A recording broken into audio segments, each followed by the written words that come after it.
du jour, on va en immersion dans un centre de chirurgie laser des yeux à Strasbourg et on va chez Expert Vision Center. Alors on dirait pas comme ça parce qu'il fait bien jour puisqu'on est au mois de juillet, mais il est très tôt, il est seulement 7 h du matin. Le but d'aujourd'hui, c'est de découvrir l'envers du décor d'un bloc opératoire.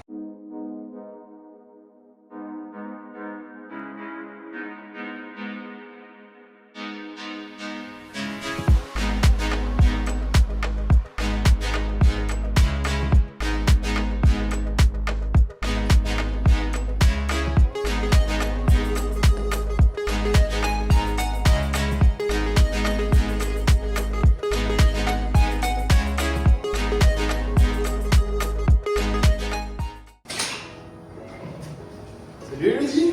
Salut Philippe. Prêt pour la préparation? Je n'attendais que toi. Parfait.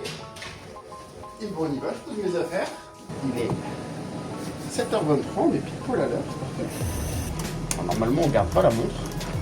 Mais là, je lave la montre avec. Bon, c'est parti. Waouh. Tout est encore éteint. Alors, première étape, on allume les lasers pour qu'ils puissent faire la roue warm-up. Il y a un petit temps de chauffe qui dure environ 10 minutes. Pendant ces 10 minutes-là, on va nettoyer la salle et préparer les consommables pour le bloc de ce matin avec la mise en place des programmes. Bon, voilà ce qu'on a besoin ce matin pour les patients. Alors, des cônes pour la découpe du Visimax, des gants pour le médecin, des lunettes pour les patients. Le laser me demande un changement de gaz.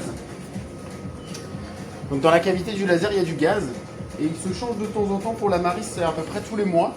Donc là, il me le demande ce matin. C'est tout à fait automatique.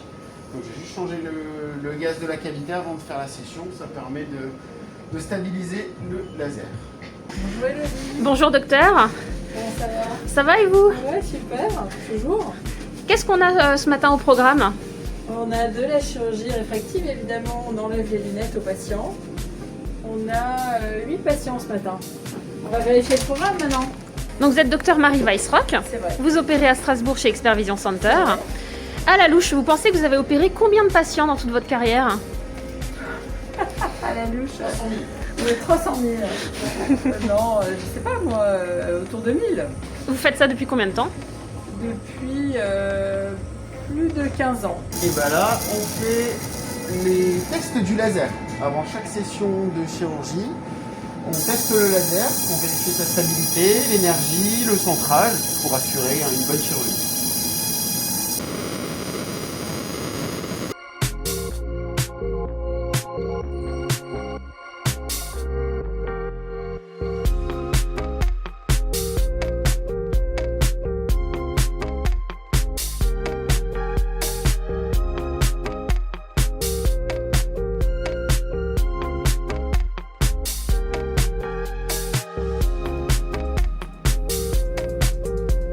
Alors tout à l'heure, vous avez vérifié les programmes. Qu'est-ce qui fait qu'il peut ne pas y avoir d'erreur?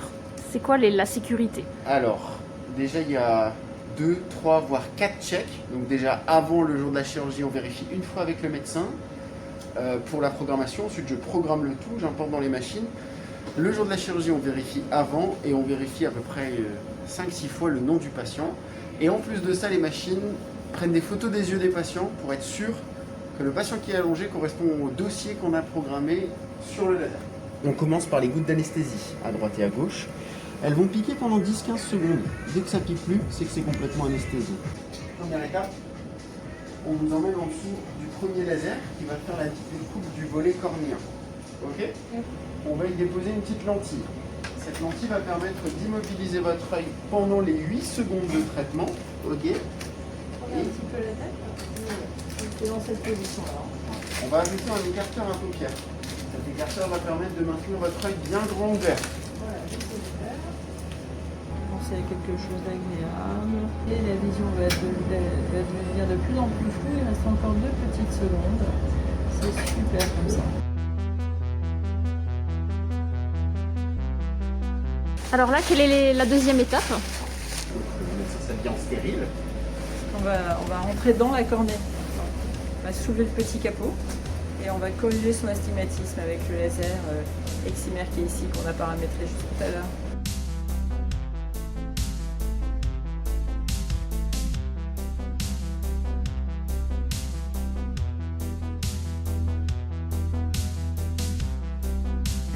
Il y aura 15 secondes de traitement, madame. Respirez calmement, c'est parti.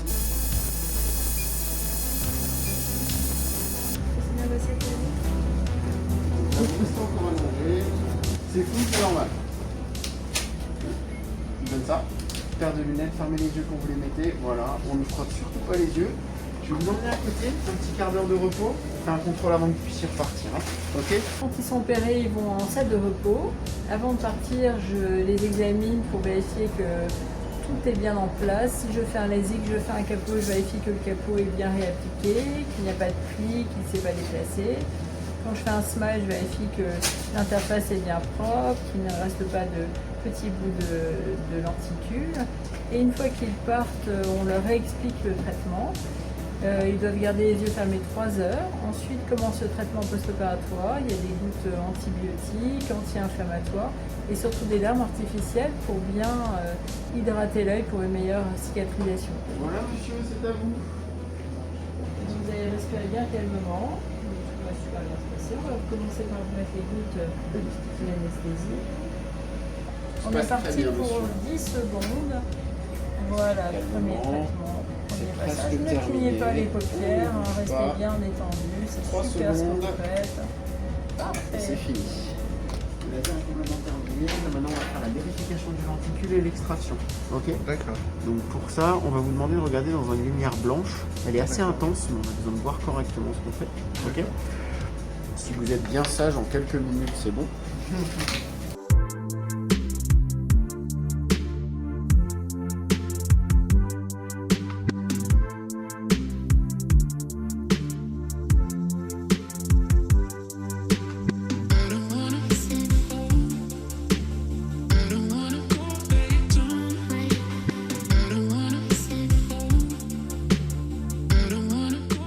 On sent rien du tout, donc il y a une sensation un peu bizarre, c'est tout. Mais sinon ça va.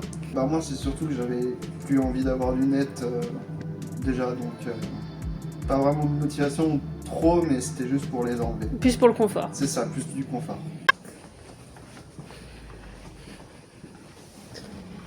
Bonjour Sandrine. Bonjour Elodie. Comment ça va? Ça va, merci. Alors, est-ce que tu peux nous rappeler ton rôle chez Expervision? Alors, mon rôle est d'accueillir les patients, de les renseigner, que ce soit au niveau physique ou au niveau téléphonique. Et voilà. Et au niveau de l'organisation de la matinée, on n'a que du bloc ce matin? Ce matin, on commence avec du bloc, effectivement, mais après, on a encore des consultations, donc des premiers bilans préopératoires pour savoir justement si les patients sont opérables ou pas. Alors du coup, toi Philippe, tu es vraiment multicasquette parce que tu es et le directeur du centre et tu es au bloc opératoire. Indispensable au bon fonctionnement d'Expervision. Ouais, c'est bien, c'est plaisant. Ça permet de voir un peu plus les patients parce que quand on fait que de l'administratif, on est des fois loin des patients. Et là, c'est bien, on est toujours au contact des patients, c'est bien.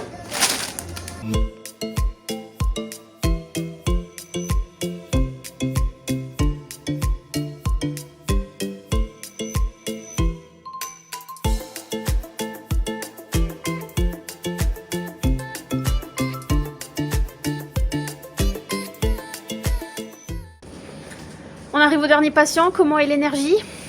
Un bloc. Sans problème. On pourrait en faire 10 de plus. Quelle est sa correction? Elle est myope de moins de 50 et elle a un astigmatisme de 1 dioptrie. Donc là, par exemple, pour opérer cette jeune femme, ça prendra combien de temps? 5 minutes.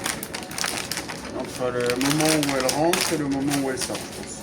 Et les phases laser? Alors la phase laser, elle est plus longue que pour un LASIK ou pour une PK classique parce que le laser, il va tout faire. Il va à la fois faire la préparation, mais il va aussi faire le traitement de la réfraction. Donc c'est pour ça qu'il est un petit peu plus long et ça réduit la phase de préparation.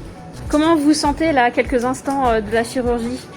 Bah ça va, j'avais un peu peur plus de la douleur, mais là maintenant ça va en fait.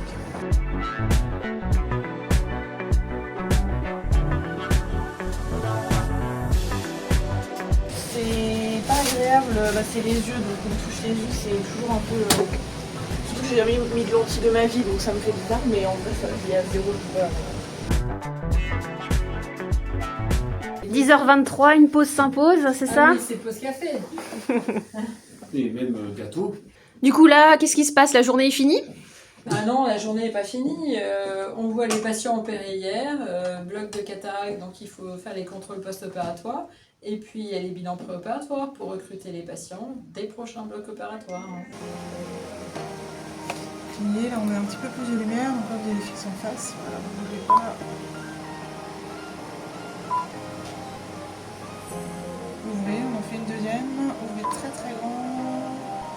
Donc là j'ai mesuré la taille de la pupille en fait après adaptation à l'obscurité, on appelle ça une pupille de ma fille. Et ensuite j'ai fait une topographie de la cornée. Donc là on va vérifier en fait la géométrie de la cornée, son épaisseur et vérifier si c'est éligible à l'opération. Alors on va faire une petite séquence vidéo de vos clignements, d'accord? On va les analyser. Alors, combien vous en faites sur c'est une petite séquence vidéo de 14 secondes. Bien baisse la paupière du bas. Fermez les yeux. Ça va? Ça c'est les glandes que vous avez à l'intérieur des paupières qu'on appelle les glandes de l'humulus. D'accord. Et quand vous clignez les yeux, en fait, elles font sortir en fait la partie lipidique qu'on a sur le film lacrymal, qui permet au film lacrymal de s'évaporer pas trop rapidement en fait. Ok, je vais D'accord. connaissance. Voilà. Donc là, on va faire une autre analyse de votre cornée. Ouvrez bien votre paupière. Fermez les yeux. Donc l'intervention se fera le 23 août donc chez nous. Pour l'horaire, on vous appellera encore le mardi après-midi pour vous donner exactement l'horaire. Recommandations pré- et post-opératoire. Donc post-sauna, piscine, hammam, 3 semaines après l'intervention. Hein. Et voilà, je vous donne tout. Super, merci beaucoup. Je vous en prie. Passez une bonne journée. Merci. Merci à vous aussi. Au revoir. Au revoir.